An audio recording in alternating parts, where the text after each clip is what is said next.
Hi, ladies and gentlemen. This is Steve Harney, the founder of Keeping Current Matters, with our August 2023 monthly market report. And boy, is it jam-packed, ladies and gentlemen. There's a lot going on. There's a lot of headlines. There are a lot of confusing headlines. And what we have to make sure, we have to make sure, is that we're realizing how confused the consumer is. Because if the consumer is confused, that confusion can turn into concern pretty quickly, and that concern can turn into fear pretty quickly, and that fear could turn into paralysis pretty quickly. So what our job is to make sure that you have the answers to a lot of the questions that are in your consumers' heads, so that you can remove the confusion and make them feel comfortable. And ladies and gentlemen, let me tell you, there's a lot of confusion out there right now. And remember, in times of uncertainty, people follow the certain. What you want to do is you want to make sure that you understand what's taking place, and you don't understand it well enough just to understand it. You have to know it well enough and understand it well enough to explain it. That's a different level. At KCM, we oftentimes talk about you want to go at it not with the heart of a salesman, with the heart of a teacher. Well, the teacher understands the subject matter they teach, and you have to understand this subject matter. For example, the Consumer Survey of Home Prices. This is a survey that's done every month where Fannie Mae asks consumers, do you think prices are going to go up over the next 12 months or down over the next 12 months? These are the December numbers from 2010 through 2022. And it's very obvious what we see there. Going into this year, last December, heading into this year, 2023, it was the highest number of people, highest percentage of people, consumers, that thought prices were going to go down over the next 12 months. That's because we had some crazy headlines. So we came into this year with a lot of concern by the consumer, maybe even fear. And those headlines were examples like this: a 20% home price decline, 7 forecast models are leaning crash. Here's where the other 13 models have the 2023 housing market going. If you look at the little red box, that was on December 7th, 2022, Fortune magazine. So in December of 2022, just a couple of months back, what winds up taking place is Fortune was saying we might see a 20% home price decline. Well, no wonder people were afraid. And let's take a look at how deep that fear was. Here is that same consumer confidence survey going all the way back to June 10th. The only reason I didn't bring it back into 2006 and prior to 2006, they didn't take the survey back then. The first survey they ever took was June 10th, and that's where we start this. But what we can see in the aftermath of the housing crash, there were a lot of people concerned prices were going to continue to fall. Then things settled out as we got to 2013, 14, 15, 16, 17. And obviously, in the spring of 2020, when the pandemic hit, everyone thought prices were going to crash. All right, so there was a lot of fear there. And we helped you, KCM, we helped you get through the consumer fear at that point in time. Then things settled down a little bit as we were going forward. It was still a little bit rocky, with the pandemic and what's really going to happen. Then, all of a sudden, with all of this talk of a repeat of the 2008 crash, toward the end of last year, look at those red numbers. They dwarf what happened in the aftermath of the housing crash, and for a length of time, they dwarfed the pandemic fear. People were very, very, very concerned. So you can see that that red bar is falling as we go through June, the last survey taken. But what we can see here, ladies and gentlemen, it started in January 37, the same number we had December, and we are getting better. But again, ladies and gentlemen, that number, 26, is way too many people are still concerned that prices are going to depreciate. And we have to turn that around. And I want you to understand what that 26% represents. That's 1 in 4 still believe that house prices are going to depreciate. So if you're sitting at a table with 8 of your family for dinner, 2 people sitting at that table think prices are going to fall. If you go to, a barbecue, a neighborhood barbecue, and there are 80 people there, 20 of them think prices are going to fall. If you walk out of your house of worship this weekend, and there are 400 people in the house of worship walking out the front door with you, 100 of them think prices are going to fall. That's a lot of people. We have to make sure that we get the word out there that prices are not falling. And the only thing we know, facts shatter fear. Facts shatter fear. We have to have the facts. We have to share the facts to get people, less afraid of what's going to happen with prices. Now, the reason that all those crazy headlines were occurring last fall and winter was the fact most economists thought that people would panic and put their home on the market. They said, well, with mortgage rates rapidly rising, with the talk of a recession coming, people were going to be afraid of 2008 all over again, and they were going to rush all their houses to the market. And that oversupply was going to cause a challenge. As a matter of fact, Bill McBride talked directly to that. Just recently, he put this out. As inventory picked up sharply in 2022, I adjusted my outlook in October 2022 and wrote house prices 7 years in purgatory. I noted that a 10% decline in nominal prices now seemed likely. He talked about we were going to be in a depreciation state, minor, but a depreciation state for 7 years, and the prices might drop 10%. But then, that's what he said then. This is what he just came out with. However, the inventory surge in 2022 was somewhat of a head fake. Some potential sellers quickly listed their homes, probably remembering what happened with house prices in the 2006 to 2011 period, but that surge ended pretty quickly. Let me graph what he learned about.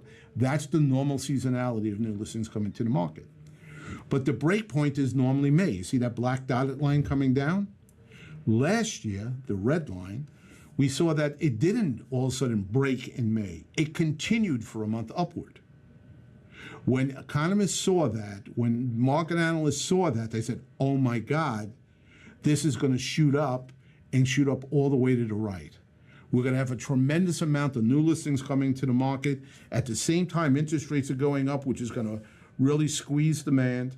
A high supply, a low demand, prices are going to come crashing down. The only thing is that didn't happen. They went up for 1 month, what Bill McBride in the previous slide talked about, a head fake. And then what happened? They dropped like a rock. Lower than they were in 2017, 2018, and 2019. We didn't have too many listings. We had too few listings. Now, the other thing that a lot of the economists said was, well, with the recession and the end of the moratorium, we're going to have a tsunami of foreclosures. So they assumed there was a whole bunch of sellers going to be putting the house on the market, and there were a whole bunch of foreclosures coming. Well, they got that wrong too. This is foreclosures in the first 6 months of each of the years. So what we can see is we're nowhere near 2008, 2009, 2010 numbers. We're not anywhere close to that. We are a little higher than last year because the moratorium's over. And you will actually see headlines saying we're 185% above 2021 numbers, the number of foreclosures. And that quote, that headline is not inaccurate. We are 185% above 2021 numbers. So I can't say they're lying, but what I'm saying is they're not giving you the proper perspective. Because in 2021, there was a moratorium. It was almost impossible to foreclose on a house. So of course we're way up over that 65,000 number, because that's the lowest number going all the way back to 2008, and probably long before that. We're going to get back on foreclosures to normal numbers, somewhere around 500,000, because every year things happen. People lose their jobs, people get sick, people get divorced and they don't handle it well. All right, so what winds up taking place is, we're going to have normal foreclosures like we did in 16, 17, 18. All right, this is the first half numbers. We're going to get back up to those numbers. All right, and then the full year numbers are going to be somewhere around 500,000. That's the average. But that's going to be okay. That's what happens. Now, it's a terrible thing for those families, especially if they're children. I'm not saying that's a good thing for those families. What I'm saying is a normal number of foreclosures coming to the market is not going to crush the market. If anything, right now, we need the inventory. That's not the way I want to get it. And then people are saying, well, with a recession coming or the fear of a recession and things happening, they're even saying now people are not paying their mortgages. I don't even know where they're getting those numbers or those facts. People are paying their mortgages. As a matter of fact, if you look at the most current seriously delinquency numbers, people are 90 days, 3 months payments behind, that those numbers are falling like a rock. There are more and more people paying their mortgage, not more and more people not paying their mortgage. So they just had that way off. So what actually did happen in prices last year and going into the end of last year? Well, in order to do that, well, before we get there, talking about the delinquency rate, May's overall mortgage delinquency rate matched the all-time low, and serious delinquencies followed suit. Furthermore, the rate of mortgages that were 6 months or more past due, a measure that ballooned in 2021, because they were in the moratorium and so they didn't pay their mortgage, has receded to a level last observed in March 2020. So we're back to normal numbers before the pandemic. And going back to Bill McBride, he called the crash in 2006 or 2008. He was right on top of that. He received a lot of accolades for knowing that was going to happen. And this is what he said in November of 2008 about foreclosures. Foreclosure activity is already at record levels. Yet as prices fall, foreclosure activity will probably continue to increase. The activity will be literally off the chart. That's what he said back then. This is what he said last week. 2 weeks ago. There will not be a foreclosure crisis this time. Ladies and gentlemen, that's over. But what is going to happen with prices? Well, first of all, let's take a look back to last year. What actually happened with home prices in 2021? I want you to see, this is the 48-year average, not seasonally adjusted. How much prices, according to Case-Shiller, how much do prices actually go up every month? And there's a seasonality to it. As the home buying season comes into play in the spring, prices go up more substantially. Then as the year goes on, they don't go down. There's no red bars there. But the level of appreciation decelerates.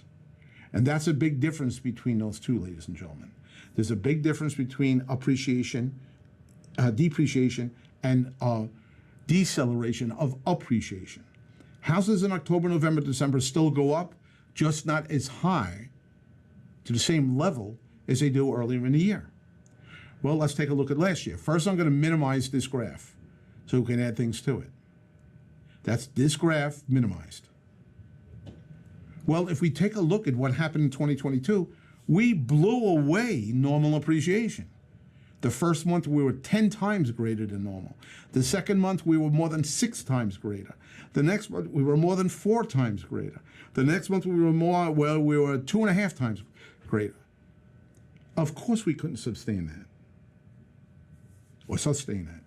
So what winds up taking place is, at the end of the year, there had to be a correction, and there was. That's normal. That's what happened last year. It wasn't a pretense that prices are going to fall 20%. We had too high appreciation at the first half of the year, and it got corrected in the second half of the year. So what's going to happen this year? Well, we already have a feeling for that. Let's go back to the appreciation numbers. This is normal appreciation. And let's take a look at the 48-year average compared to what's happened so far this year. Now, we use the resale numbers so that you can see it, the repeat sale numbers. So it takes them a little long. So May is the last numbers out. The June numbers will be out in a couple of weeks. All right? These are the last numbers available. But what we can see is we were below normal appreciation in the first month, below normal appreciation in the second month, and much closer to normal appreciation in the next couple of months. So what we can see, ladies and gentlemen, the challenge last year was pretty simple. The challenge last year, we got crazy at the beginning of the year, we made a correction, and now we're going back to a more normal market. And that's not me saying that. That's not KCM saying that. Let's take a look at all of the major price indexes. Case-Shiller, FHFA, CoreLogic, they all show the same thing. Now they look at slightly different data. FHFA only looks at government sponsored loans. Case-Shiller looks at more loans. So the data is a little bit different, so the numbers are slightly different. But basically, ladies and gentlemen, it's the same trending. We had too good a first half last year. We had a correction, and now we're coming back from that correction. And if you don't believe those three, let's keep on going. Zillow, Black Knight, and Freddie Mac all say the same thing again. Appreciation was too high last year, and it was adjusted, and it's coming back the other side. Now, some people are saying, well, there's still places in the market like Austin, Texas, or Boise, Idaho. Those places are really still suffering. San Francisco, San Diego, or whatever the case may be. Ladies and gentlemen, I know that some metros have not caught up to where they were at the height of June of last year. I get that. But let's take a look at the overall picture, not just like the last year's picture. Because if those people didn't sell, and if they bought a house a year ago to sell it right now, that was just a bad move no matter what happened. Because they had all those costs of buying the house that they would not be able to recoup. But as long as they stay in the house, I think things are going to be okay. What gives me that feeling? Well, ladies and gentlemen, here are the 20 cities that are looked at by Case-Shiller. And this is what happened since March 2020, a little over 3 years ago. Again, remember, these are May numbers. All right, so percentage change. Look at it. People are saying, oh, poor people, the poor people of Phoenix. No, I get it. They're running through some difficult times right now. But they just came off 3 years that whatever house they owned went up over 50%.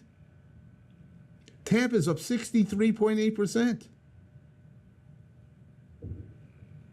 That appreciation that they rode over the last 3 years has given them great wealth. Did some of these cities have to give back some of that wealth? Yeah. But they're on the return back now. The only city that's not showing month-over-month appreciation right now is Phoenix. They're down 0.1%. I guarantee you, next report, they'll be in the positive too. So the worst is behind us, and over the last year. And if we look to the 3 years prior to that, and by the way, this includes the last year. If we look at the 3 years prior to that, ladies and gentlemen, buying a house made all the sense in the world. And if you bought one last June, people say, well, what happens if they bought it in June at the height?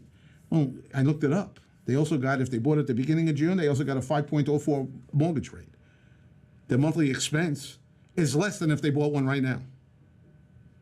They didn't get hurt. And if they stay in the house, they'll get back the equity they've lost. But as far as their monthly mortgage payment is concerned, they actually did better off buying last year at the higher price and the lower mortgage rate. So a lot of people throwing fear around, I don't know if the fear is there or should be there. There is no doubt that the housing market has reignited from a price perspective. Firming prices have now fully erased the pullback we tracked through the last half of 2022. They're talking about nationally, and lifted the seasonally adjusted Black Knight Home Price Index to a new record high in May. So what is Andy Walden saying? Hey, ladies and gentlemen, from a national perspective, we've already got everything back. Now, again, I know there's some cities that didn't. But let's take a look at how far some people were off. And I appreciate the people I'm about to show you. There were a whole load of people that said we were going to fall 20%, and they disappeared. They're not coming out with forecasts now. So I appreciate these people saying, this is what we said, and this is how we're going to correct it. The original forecast from December of last year is in that middle column. The Mortgage Bank Association said prices were going to go down a little less than 1%. Fannie Mae said 1.5%. Morgan Stanley said 4%. AEI said 15 to 20%. Zillow said they were going to go down a little less than 1%, and CoreLogic said they were going to go up 3%. Now look at the last column. MBA says, well, they're going to be flat. And I bet you with the next one, they're going to be up a little bit. Next forecast for the end of the year. Fannie Mae went from 1.5% decrease this year, then now we're going to see a 4% appreciation at the end of the year. Morgan Stanley said we're going to lose money. We're going to break even. Look at AEI. They went from we could lose 20% to now we're going to go up 6%. That's how much confusion there was in the market last year. Zillow said we're going to lose a little less than 1. Now they're saying we're going to have a good year. We're going to be up 5.5. And CoreLogic affected theirs also to a more positive number. But remember what's going to happen. Remember the appreciation, the seasonality of it. What is going to wind up taking place as we go through the rest of this year, as the month-over-month number isn't as high as it was the month before. Not saying houses are losing value. They're not just climbing at the same number they were the month before. You know what the headlines are going to say? Prices are coming down. They will be wrong, and they won't care. We have to get out in front of this. It's crucial that we get out in front of this, ladies and gentlemen, crucial. So, what do we know? Exactly what I said. Deceleration of appreciation is not the same thing as home prices are depreciating. Again, there's no red bars here. We didn't say depreciation. And we might, by the end of this year, might have 1 month that's a red bar. I'm not saying that's not possible. All I'm saying is when they see appreciation decelerating, they're going to say prices are falling, and that's not true. Those headlines are going to drive fear. If we can get out in front of those headlines and let people know, we'll be much better off. And the reason that I know prices are going to be okay is look at the inventory situation. People say, well, inventory's up. Yeah, it's up this week. But let's look at it same week in 2022 and the same week in 2019. There's a shortage of inventory and a resiliency in the buyers. Even 7% mortgage rates hasn't appeared to scare them. We need listings, ladies and gentlemen. We need them badly. There are simply not enough homes for sale. The market can easily absorb a doubling of inventory from Lawrence Young. But we have to help the people, ladies and gentlemen. In the seller's market, sellers often think that they don't need an agent because anyone can sell a house during a favorable period. They see those lines outside the open house. They say, there's plenty of buyers out there. I can sell it. However, it's important to remember that agents don't sell houses. KCM members definitely don't sell houses. Rather, they facilitate, they consult, and they protect their clients through the process. That's who you are. You're the best of the best. Let's help these people understand what's taking place. Mortgage rates. Here's the projections going forward. If you look at the left-hand column going down, we start at the fourth quarter of 2023 and go to the third quarter of 2024. That's the forecast. We're already in the third quarter of this year, so the forecast in the next 4 quarters. And we gave you the Fannie Mae, the Mortgage Bank Association, and the National Association of Realtors. Then we averaged all 3. And what we can see is everyone seems to think that by the end of this year we'll be somewhere close to 6. And then as we go through next year, we're going to break the 6 number into the 5s. And that's going to be crucially important, ladies and gentlemen. I really think that the sellers that are locked in because of their mortgage rates, they have a 3 or 4 percent mortgage rate, they're not going to take a 7. They might take a low 6. But I think the magic number, and Zillow just came out with a survey showing this, once we break into the 5s, things are going to get crazy. And that's good news. And why are they thinking this? Well, part of the reason that mortgage rates are up right now is because of inflation and what Chairman Powell is doing in regard to, the rate hikes. Now, it's not a direct, correlation between what he's doing and the 10-year Treasury and then the spread of the 10-year Treasury. It's a very complicated equation that I've been trying to figure out for 35 years and still haven't been able to figure it out. And obviously, with all the crazy projections that are out there, no one's been able to figure it out. But this is what I do know. What's taking place is the reason Chairman Powell is doing what he's doing is because he's trying to drive inflation down to the 2% number. That's the number they're comfortable with. Once we hit 2%, then what's going to wind up taking place is he's going to back off. Once he backs off, then we're going to see the 10-year Treasury probably lower a little bit, and we'll see the spread lower a lot. The spread being the difference between the 10-year Treasury and the mortgage rate. That difference is usually under 2 for the last 50 years. It's been under 2. Or if it's average, well under 2, I should say. All right? But right now it's over 3. But if that 10-year Treasury comes down and the spread comes down, we'll be in the 5s. And that's exactly what we're looking for. Now, some people have asked me, some members have asked me, well, Steve, we're close enough. We're at 3. Look, we went from almost 9 to 3. Can't he just pull the plug down and stop the uncertainty of what he's going to do next? Well, ladies and gentlemen, there's a reason for that. I'm not trying to defend anyone. I'm trying to just let you know the reason he's thinking it. If we look at the gray circle on the left, what we can see is back in April of 1972, inflation skyrocketed all the way up to 12.2%. The Fed did what the Fed needed to do in raising rates, and it dropped tremendously. It dropped to about 5%. They thought that was good enough. However, they didn't lower it enough. So as soon as they hit that number, they backed up, they took their foot off the gas, and inflation shot back up to 14.6%. That's what Powell is afraid of. If he stops too soon, if he stops short of the 2%, it's just going to shoot right back up. And what we're in now, the malaise we're in now, is going to continue. Ladies and gentlemen, as far as I'm concerned, let's bring it to 2 and get it over with. And ladies and gentlemen, understand, and I've used this analogy in a couple of different places, so I apologize if you've heard it before. You don't own a McDonald's, you own an Apple store. See, a McDonald's, if it snows and the roads are backed up and people are all stuck at home, the McDonald's lose their business. They don't do breakfast, they don't do lunch, they don't do dinner. They lose that business because those people don't not eat until the snow melts. They continue to eat, so they're just not going to do it at McDonald's. An Apple store is different. If someone was going to go buy an iPad and all of a sudden the snow came and they were stuck home, well, once the snow is shoveled, once the snow melts, once the roads are cleared, they're going to the Apple store for that iPad. Apple doesn't lose one sale because of a snowstorm. But what does happen is once the snow is cleared, they get the normal sales of that day, and they get the backup of the snowstorm. Let's assume it's 3 days. The 3-day backup of people all of a sudden hitting their store in the next couple of days. So they get a rush of business. They don't lose any sale. Same thing with us. Because of the craziness right now, that's not going to stop people that just had a child from buying a house. It's not going to stop someone that just got divorced from selling their house. None of that's going to happen. We're going to get all those sales. They're going to come in a rush to us as interest rates start to come down. Let's be ready for that. Be patient for that. And I do think it's going to be soon. Here's the inflation rate versus the 30-year fixed. And what we can see, the inflation rate is in blue.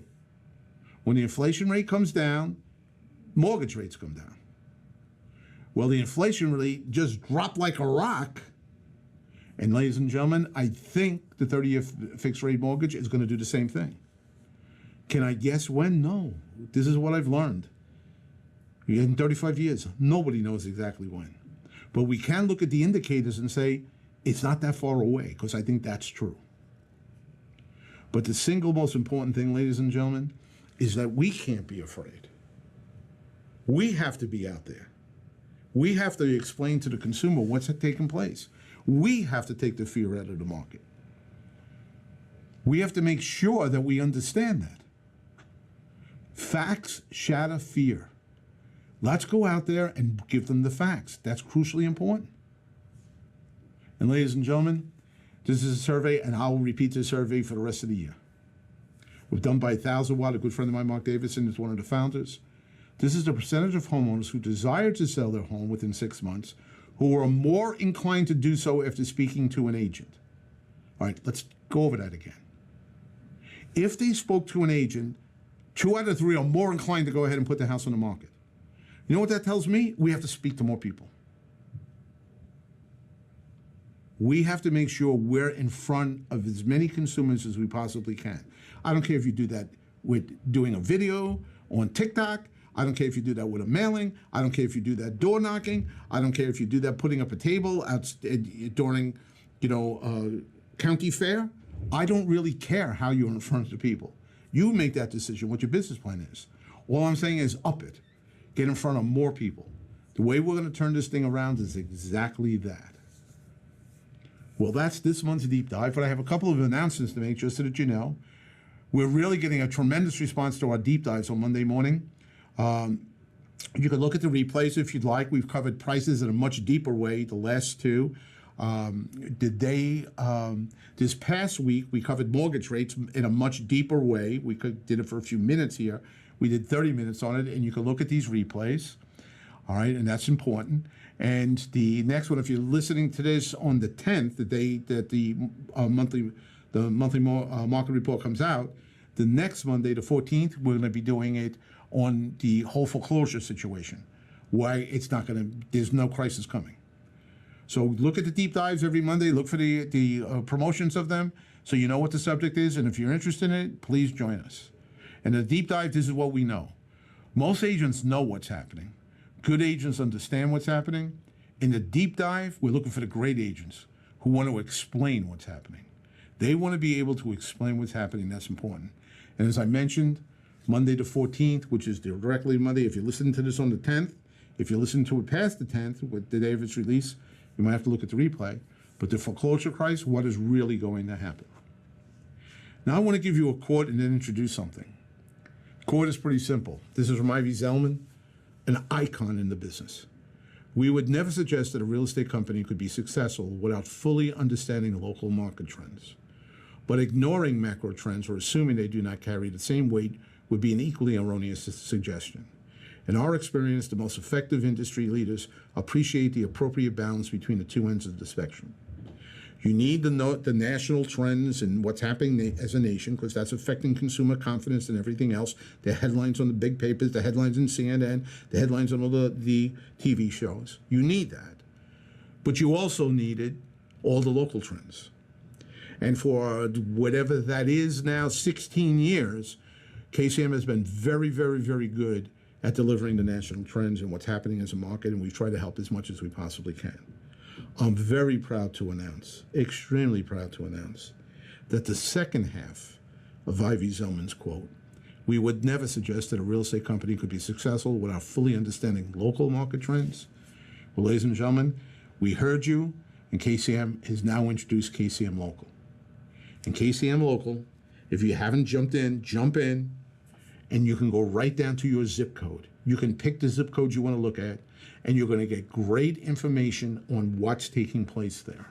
It's really super important that if you haven't yet, that you want to take a look at that, because what they've done is nothing short of miraculous.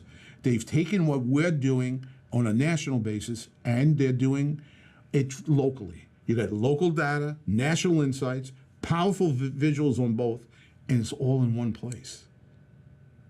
You don't have to go back and forth to different places. It's all in one place. If you haven't checked it out yet, please do. This might be the biggest game changer that I've seen in the industry in 35 years I've been in the industry. Don't miss out on this. It's really something sensational. And the reports back on the original release are just absolutely phenomenal. All right, that being said, let's wind this up with a 90-day plan. Number one, make new listings out of your old listings. Crucially important. The first place you can find a new listing right now is go visit all your listings that haven't sold yet. To have those tough conversations. Hey, listen, we have to do something with the price. We have to get easier access. You have to paint your son's room that's all black. People are kind of weird about that. Whatever those things are that you have to have those tough conversations. Remember when you took the listing, you promised those homeowners that you do everything in your power to get the house sold. Having a tough conversation with them is within your power. We're competitors' expired listings. Ladies and gentlemen, listings are expiring right now because the agents, when they originally took them, didn't do a good job. Get out there, work those expired listings. We know those people want to sell, they're already on the market. Let's have some tough conversations with them about what they need to do to get the house sold. 3, set up your listing campaign for September 1st. Ladies and gentlemen, more and more listings are going to come on the market as interest rates, as mortgage rates start to look like they're moving in a certain direction. Get out there, downward. Get out there and get a real good listing campaign started for you, starting in September 1st. Contact 10 people every day and ask them what they think of the market. Don't contact and say, well, this is what's happening and that's what's happening. Let me tell you this and let me tell you. Just ask them. Say, listen, I haven't talked to you in a while. I was just wondering, what do you think is happening in the market? Let's start those conversations. Record at least 4 videos. Ladies and gentlemen, videos is the thing right now. Make sure you do that. And don't be satisfied with knowing. Push yourself to understand. The deep dives are important. If you're not coming on Monday mornings, take a look at what the subject matter is. If you think that's a subject matter you want to know more about, get involved in the deep dives. Well, that's the 90-day plan, ladies and gentlemen. If you go ahead and do that over the next 90 days, you're going to be prepared that when that snow melts, when they clear those streets, when those sellers start come running into your office or calling you on the phone or answering your direct mail, you'll be ready. Because remember, that's going to be a double dose of business. You're going to get the business you would normally get that time, plus the pent-up business right now. Crucially important. Ladies and gentlemen, take the national stuff we just gave you, combine it with the local, and be the local expert. Again, you asked us for this for 16 years, and we finally delivered. Take advantage of it. Until next time, never, never forget, keeping current matters.